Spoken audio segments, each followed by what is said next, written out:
Assalamualaikum warahmatullahi wabarakatuh. Para pendengar dan peminat kuliah-kuliah saya di dalam kaset ini, di seluruh tanah air Indonesia yang saya cintai, di gunung, di lembah, di kampung, di negeri, di mana saja kaset ini diputar. Dalam kuliah saya hari ini akan saya terangkan suatu hal pula di dalam kehidupan kita kaum muslimin yang mencari minat daripada seluruh kita yang beriman kepada Tuhan, ialah mengerjakan haji ke Mekah Al-Mukarramah dan berziarah ke makam Rasulullah SAW di Madinatul Munawwarah. Setiap tahun kita bangsa Indonesia yang jauh ini, yang disebut orang Syarqil Aqsa, di tanah timur yang jauh, telah beratus-ratus tahun sejak zaman dulu, masa ke Mekah masih naik kapal layar, namun kecintaan buat mengerjakan haji itu tidak kurang daripada kecintaan negeri-negeri lain di dunia ini. Saya sendiri, pada mula-mula saya naik haji di tahun 1927, dalam usia baru 19 tahun. Ketika itu harga karet sedang membumbung naik harga getah di Jambi dan di tempat-tempat lain. Dan sewa kapal ketika itu, karena belum ada kapal udara sebagai sekarang, baru 165 rupiah pergi dan balik. Berduyun orang yang pergi, dan waktu itu 165 rupiah pun sudah mahal. Dari tahun ke tahun, belum pernah turun sewa kapal itu. Pada tahun 1950, sesudah penyerahan kedaulatan dari Belanda kepada kita di bulan Desember 49, maka dekat-dekat bulan Agustus 1950, saya berangkat ke Mekah sebagai anggota MPH, Majelis Pimpinan Haji. Kabarnya konon sewa kapal pada waktu itu baru 7.000 rupiah pergi dan balik. Kerinduan orang buat naik haji sama saja, baik di waktu harga tiket 165 rupiah pulang balik, atau 7.000 rupiah pulang balik, atau 1,5 juta rupiah pulang balik, atau sekarang ini sudah lebih lagi, dan belum pernah turun. Namun jumlah orang yang naik haji, orang yang berminat naik haji, tidak berkurang dari tahun ke tahun. Barangkali inilah salah satu mustajabnya permohonan Nabi Ibrahim kepada Tuhan, sebagaimana tersebut di dalam Al-Quran surat Ibrahim. Waj'al af'idatan minan nasi tahwi ilaihi. Ya Tuhanku, jadikanlah hati manusia tertarik buat datang ke sana. Datang ke sana tidak sama dengan kita pergi piknik, tidak sama dengan kita menjadi turis ke Amerika, atau ke London, atau ke Paris, ke Roma, atau ke Spanyol, ke Alabama, atau ke Nebraska, ke Texas, atau ke San Francisco. Tidak sama. Kita ke sana buat beribadat. Kita dipanggil oleh Tuhan. Sekurang-kurangnya sekali seumur hidup kita, man istata'a ilaihi sabila, orang-orang yang sanggup berjalan ke sana. Sehingga ada mazhab lama yang mengatakan berjalan betul-betul sanggup hendaknya ke sana. Seketika saya naik haji bersama istri saya di tahun 1967-68. Ketika kami naik mobil dari Madinah akan menuju Mekah. Di tengah jalan bertemu satu orang dari Afghanistan berjalan kaki hendak pergi ke Madinah. Saya hentikan mobil kami, saya turun, saya berikan sedikit hadiah kepadanya untuk perjalanannya, menggelanggang air matanya lalu perjalanan diterusnya juga. Semua orang yang ada agak sedikit iman dalam hatinya ingin buat pergi ke sana. Kejadian ini dapat kita ingatkan. Almarhum Presiden Soekarno sudah pernah naik haji. Kabarnya konon sampai ke makam Rasulullah di Madinah, beliau tidak tahan keluar air matanya ketika menghadapi kubur Rasulullah itu. Bung Hatta pun demikian pula, semua telah almarhum. Malah yang paling akhir, Nyonya Fatmawati, bekas istri daripada Bung Karno, dia berniat mulanya hendak naik haji bersama-sama dengan ayahnya di tahun 1979. Rupanya sebelum tahun 1980 ayahnya meninggal. Maka disampaikannya juga niatnya, meskipun belum akan dapat naik haji, dia pergi umrah. Selesai mengerjakan umrah, dia pulang ke tanah air, singgah di Kuala Lumpur. Di satu hotel dia meninggal dunia. Demikianlah hati tiap-tiap orang Islam, bagaimana kecintaannya buat pergi ke tanah suci itu. Dia tahu tanah suci tidak serupa dengan Paris, dengan London, dengan Roma, dengan Spanyol, dengan Nebraska, dengan Alabama, dan lain-lain. Di sana kalau musim panas terlalu panas, musim dingin terlalu dingin. Tapi apabila kita telah datang kembali ke tanah air, teringat musim dingin di sana, tapi di sini kita tidak kedinginan. Cuma jadi ingatan saja. Dengan segala kerendahan hati saya berkata, tuan-tuan, saya sudah pergi ke tanah suci itu baru 12 kali. Saya sudah pergi ke London 2 kali. Tidak ada niat saya buat ke London lagi, tidak. Saya sudah pergi ke Spanyol, tidak ada niat lagi buat melihat bekas Masjid Alhambra, Cordova, Granada, Sevilla, tidak. Saya sudah merasakan ributnya di New York, di Jepang, dan lain-lain. Tapi tidak ada kerinduan buat datang lagi ke sana, tidak. Ya, kalau datang panggilan atau datang undangan, pergi juga, tapi tidak seperti ke Mekah. Tidak dapat itu. Apakah ini termasuk yang irasional, kata orang, di luar ungkapan akal? Dan ini apakah termasuk emosi? Tidak tahulah. Tapi terbayang itu Ka'bah, terbayang sumur Zam-Zam, makam Ibrahim, sembahyang di makam Ibrahim. Allah, Hajarul Aswad, menciumnya. Puas hati pada waktu itu. Habis tawaf, berdiri ke Multazam, bergantung pada baju Ka'bah, menekur kepala tapi hati melanjut ke atas, mengingat Tuhan, memohonkan ampunnya dan ridha-Nya. Dan kalau pada 9 hari bulan Dzulhijjah, wukuf di Arafah.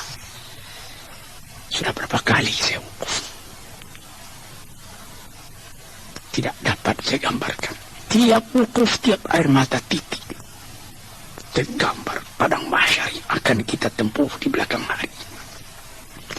Tergambar pertemuan segala manusia yang menghamparkan sayapnya di hadapan Ilahi, memohon ampun dari ridha-Nya, memohon taufik dan hidayatnya, diizinkan pulang kembali ke tempat asalnya, ke kampung halamannya, buat menyebarkan akidah tauhid dalam kalangan umat.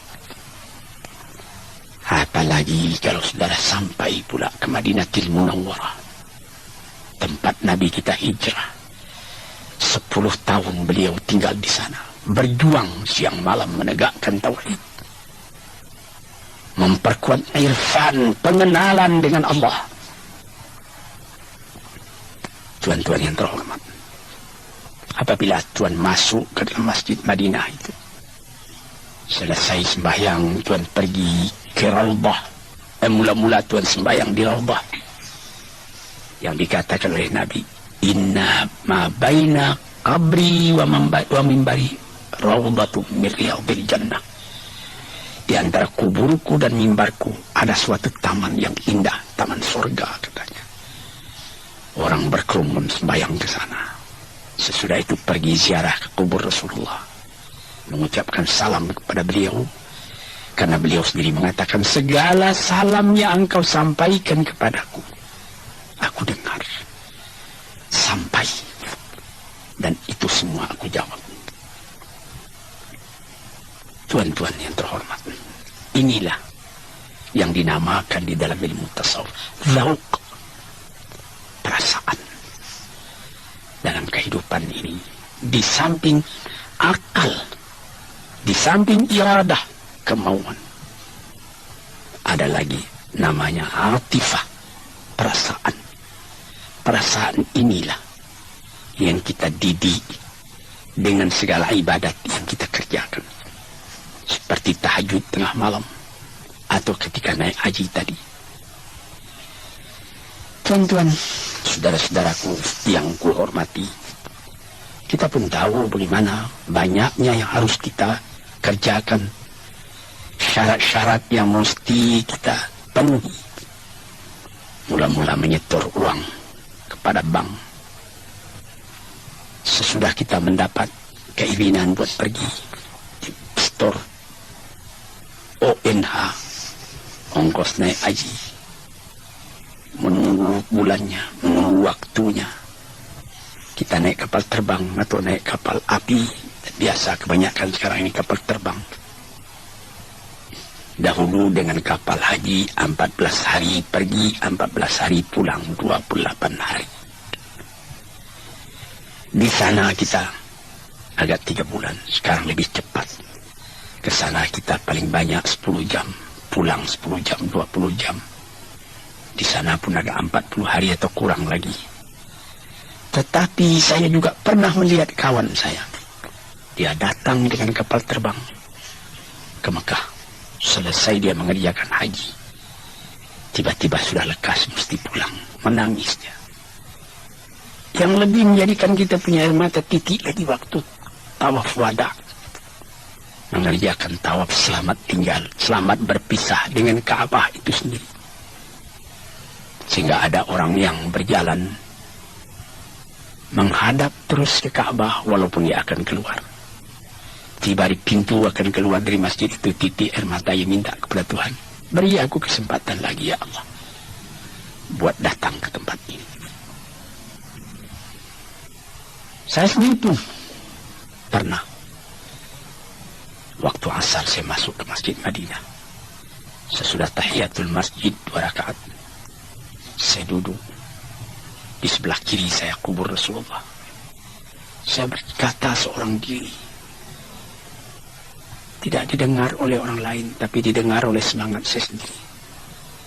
Ya Rasulullah, saya katakan, yang berada di sebelah kiri saya sekarang ini, barangkali waktu engkau hidup, engkau sendiri tidak menyangka bahwa ke tempat saya yang jauh, ke tanah Sirah, sungai Batang meninjau di tepi danau, di Pulau Sumatera. Di sana berdiri masjid-masjid. Besarnya menurut kebesaran atau kekecilan penduduk di tempat itu. Dari seberang ke seberang danau kedengaran azan memanggil buat sembahyang. Ke sana agama ini telah pun masuk ya Rasulullah. Kami telah datang kemari. Haraplah engkau tahu, haraplah engkau terima umatmu ini. Hati kami selalu terpaut kepada engkau. Ini salah satu perasaan yang dirasakan ketika mengerjakan haji tadi. Pernah saya ketika menerangkan hal puasa menyebut bagaimanapun kerasnya peraturan, namun dispensasi mesti ada. Yaitu seperti naik haji tadi. ada orang tua, umur sudah lebih 80 tahun. Kalau dibawa dengan kapal terbang pun sudah susah. Duduk di kapal terbang berjam-jam itu juga capek. Seperti sudah mau bercerai-cerai, rengkah-rengkah badannya itu kena angin. Orang yang begitu boleh menyuruhkan orang lain menghajikan atas namanya. Asal saja orang lain tadi sudah haji pula lebih dulu untuk dirinya sendiri. Malah di dalam suatu hadis yang dirawikan oleh Daruqutni dikatakan, kalau ayahmu telah meninggal, ibumu pun telah meninggal, engkau boleh menghajikan dia. Dahulukan menghajikan ibu, karena ada hadis mengatakan ibumu 3 kali Rasulullah mengatakan. Jadi dahulukan menghajikan ibu daripada menghajikan ayah kalau beliau belum haji. Di sini kita melihat lagi dispensasi yang diberikan Tuhan. Mesti gimana? Man istata'a ilaihi sabila, kita sanggup ke sana. Kalau tak sanggup lagi, mengirim cinta, menunjukkan ketaatan, diterima juga oleh Tuhan. Para pendengar yang terhormat, para pendengar yang saya cintai, ini menjadi rukun yang kelima daripada kita mengerjakan agama. Syahadat kelas 1, salat kelas 2, puasa kelas 3, zakat kelas 4, haji kelas 5. Itulah perumpamaan yang populer dalam kehidupan kita. Sehingga dikatakan oleh Nabi, Al-Hajjul Mabrur laisa lahu jazaan illa al-jannah. Laisa lahu jazaun illa al-jannah. Haji yang mabrur itu, haji yang diterima oleh Allah itu, tidak ada pahala yang lain kecuali surga. Tuan-tuan bisa menimbang sendiri, apakah ujiannya haji yang mabrur itu? Haji yang mabrur itu terasa kalau kita pulang dari sana. Hati itu terus terpaut juga ke sana. Ka'bah berdiri di Mekah, tetapi setelah kita naik haji, dia berdiri dalam hati kita. Dia berdiri di dalam ingatan kita. Dia terbayang terus seakan-akan di hadapan kita. Terbayangnya Ka'bah tadi memperingati pula, memberi pula ingatan kepada kehidupan kita. Akan hidup dengan tujuan yang tetap sampai bercerah nyawa dengan badan, bertali dengan Ka'bah, menyembah kepada Allah, menghadapkan muka kepada kiblat, sehingga sampai di negeri sendiri berubah hidup kita sendiri daripada yang kurang baik kepada yang lebih baik. Ini tanda daripada haji yang mabrur.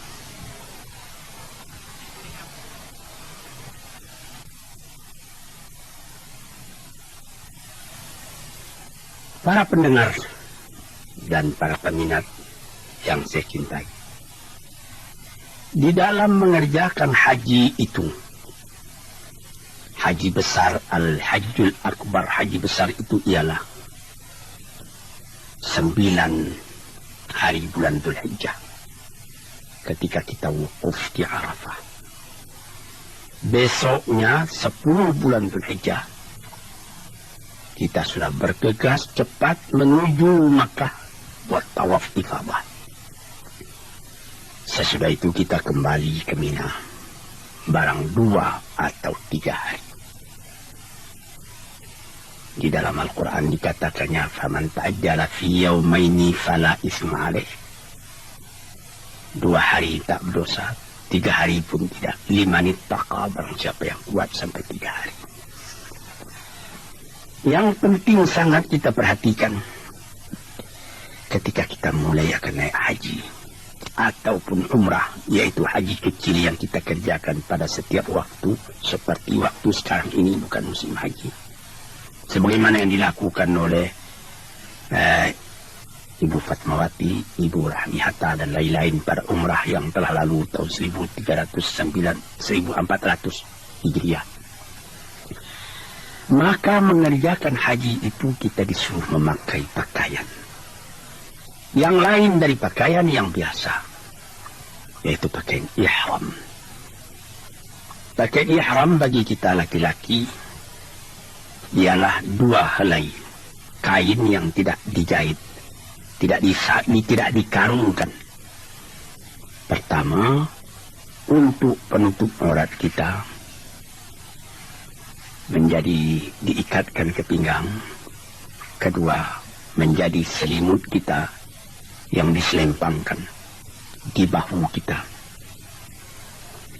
Ini pakaian yang sangat dianjurkan ialah kain putih. Karena ini sudah terjadi beratus beribu tahun, maka telah diperbuat orang kain yang khas untuk ihram, yaitu handuk besar. Biasa dijual orang di Jeddah.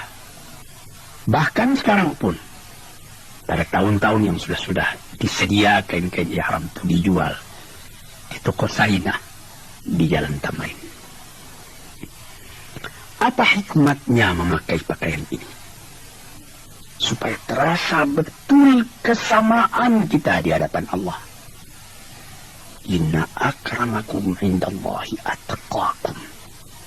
Kamu yang paling mulia di hadapan Allah ialah orang yang paling takwa hatinya, paling menyerah jiwanya kepada Tuhan.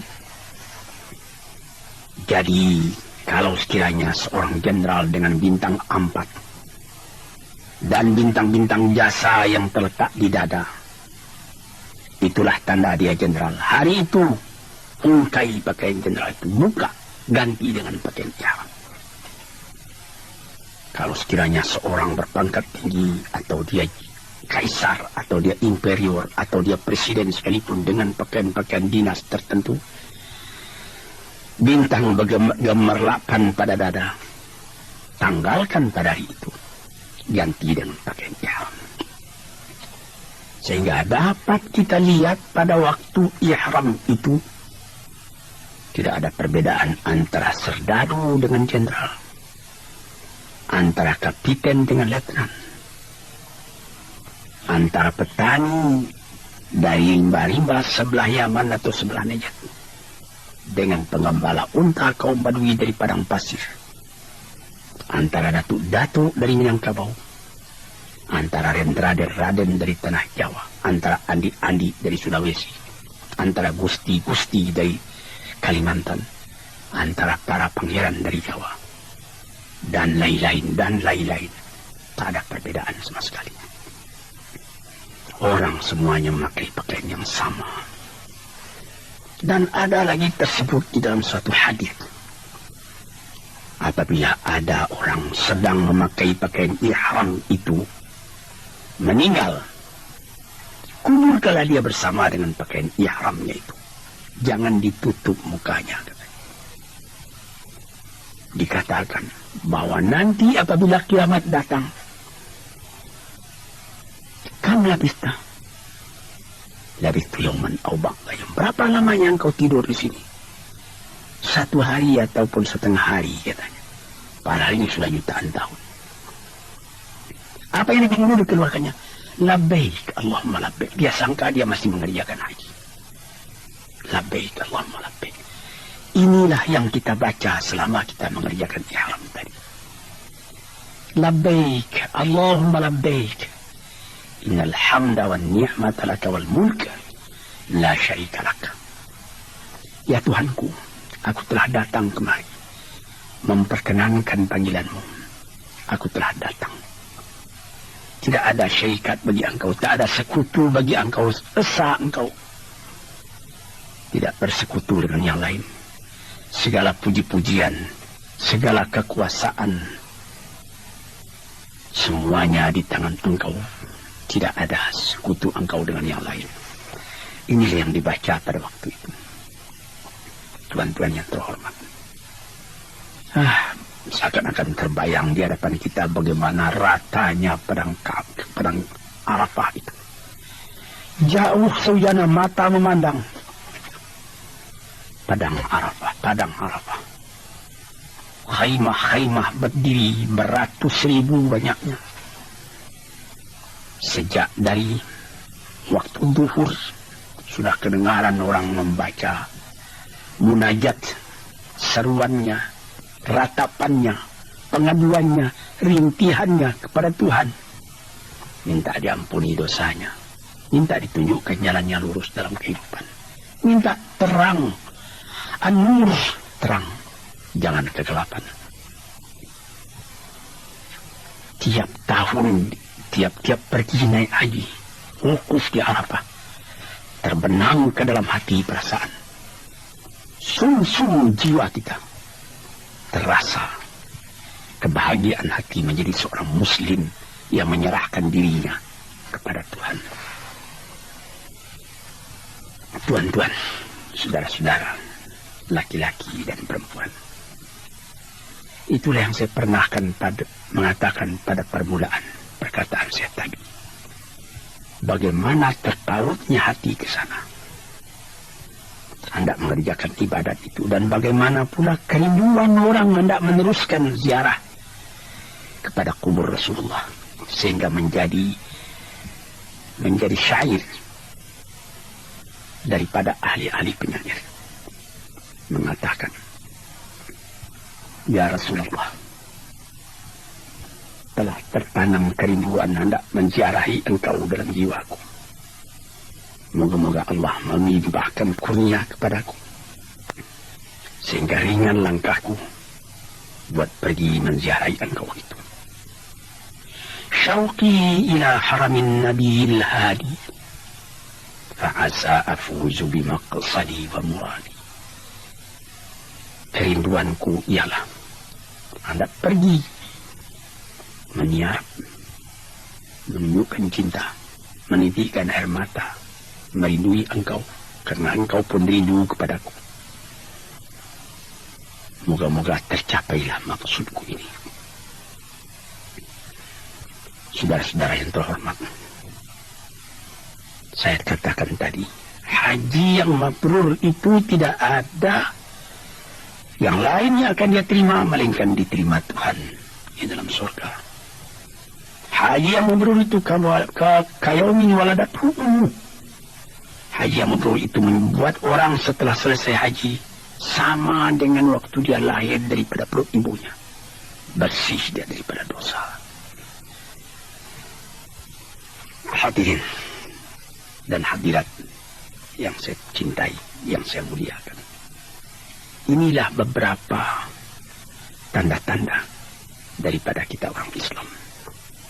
Dan ada perkataan peringatan yang agak keras daripada Sayyidina Umar ibn Khattab radhiyallahu anhu, sahabat Rasulullah, Amirul Mukminin. Beliau mengatakan, barang siapa yang tidak tergetar hatinya buat pergi ziarah, mengerjakan haji ke Mekah itu, saya takut katanya kalau dia mati menjadi orang Yahudi atau menjadi orang Nasrani. Sebab itu di dalam zaman yang sebagai sekarang ini, alhamdulillah, zaman damai, peperangan tidak ada, hubungan dunia bertambah dekat, bertambah rapat, terutama dengan kemajuan adanya kapal terbang sekarang ini. 427 Boeing. Ada lagi pesawat baru yang lebih kencang. Itu semuanya menjadikan dekatnya, menjadikan mudahnya kita buat sampai ke tempat itu. Kita melihat bukit-bukit, gunung-gunung, kelihatan Jabal Nur, yang kalau kita keluar dari kota Mekah, kira-kira setengah jam sudah kelihatan puncak dari bukit itu. Dengan badan yang kuat, masih muda, kira-kira 2 jam sudah sampai ke atas. Atau Jabal Sur, tempat Nabi Muhammad bersembunyi waktu dia akan pindah ke Madinah bersama Abu Bakar. Yang di situ datang ayat, Thaniyasnaini idhuma fil ghari idh qala li sahibihi la tahzan innallaha ma'ana. Seketika dia berdua dengan sahabatnya Abu Bakar berlindung di dalam gua Jabal Sur itu. Orang sudah mengancam dari luar.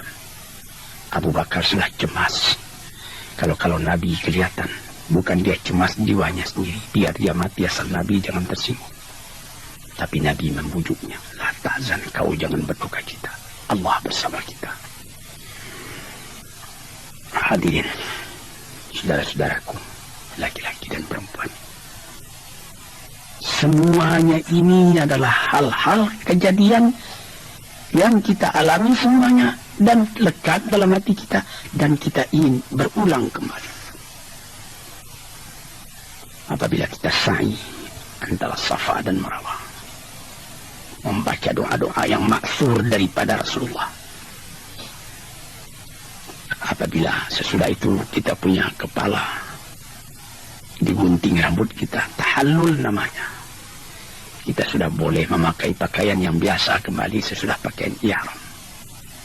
Hati kita pun terang, muka kita pun jernih. Ada orang yang mengumpulkan uang dari tahun ke tahun. Ada seorang teman saya di Masjid Agung Al-Azhar, boleh saya sebut namanya, Muhammad Tahar. Lebih 10 tahun dia mengumpulkan duit, ingin hendak ke Mekah, ingin hendak ke Mekah. Setelah hampir berangkat, uang belum cukup. Kalau ditambah 100.000 lagi itu bisa. Dia tambah-tambah. Datang tahunnya akan datang. Rupanya sewa kapal ke Mekah bertambah naik. Uangnya tidak cukup juga. Akhirnya setelah hampir 10 tahun dia mengumpul-ngumpul uang, tidak cukup juga. Beberapa orang dermawan memberinya tambah uang. Di antaranya almarhum Dr. Isa memberikan sehingga cukup dia pergi ke Mekah. Di tahun 1974 dia ke Mekah. Bukan main. Dalam kemiskinan tapi hati besar. Di dalam kesedihan tapi muka manja. Dia bangga dia kembali. Benar dikatakan bahwa orang ke Mekah hendaklah dengan ongkos yang cukup, dengan belanja yang penuh, jangan sampai minta kepada orang lain. Itu benar. Tetapi apakah agama menutup pintu bagi orang berbuat baik akan berbuat baik? Kalau begitu berapalah orang yang akan sempat pergi ke Mekah? Banyak kejadian orang memberikan, pergilah kami tolong. Pulangnya hatinya pun puas. Ini contoh fastabiqul khairat, berlomba berbuat kebajikan. Dan kebajikan yang utama itu man kasyafa muslimin kurbatan min kurabil dunia kasyafallahu lahu kurbatan min kurabi yaumil qiyamah. Barang siapa yang menolong seorang kesusahan dalam dunia ini, niscaya Allah pun akan menolongnya pula dari kesusahan di hari akhirat esok. Inilah gunanya silaturahim, rasa cinta, rasa sayang antara orang Islam sesama orang Islam. Satu lagi yang meninggalkan kesan yang dalam hati kita sampai di Mekah. Tidak ada perbedaan bangsa, tidak ada perbedaan kulit. Orang hitam terlalu hitam dari Afrika, dari Ghana, dari Guinea, dari Abyssinia. Hitamnya cuma gigi saja yang kelihatan putih. Orang putih dari Afrika Utara, dari Tunisia, dari Maroko, dari Aljazair, bertemu di waktu tawaf dengan bermacam-macam rukbah tadi. Orang dari Cina, orang dari Indonesia dengan badannya yang pendek-pendek, kecil-kecil, dipertemukan Allah, ditunjukkan oleh Tuhan kekuasaannya. Bagaimana dengan satu akidah?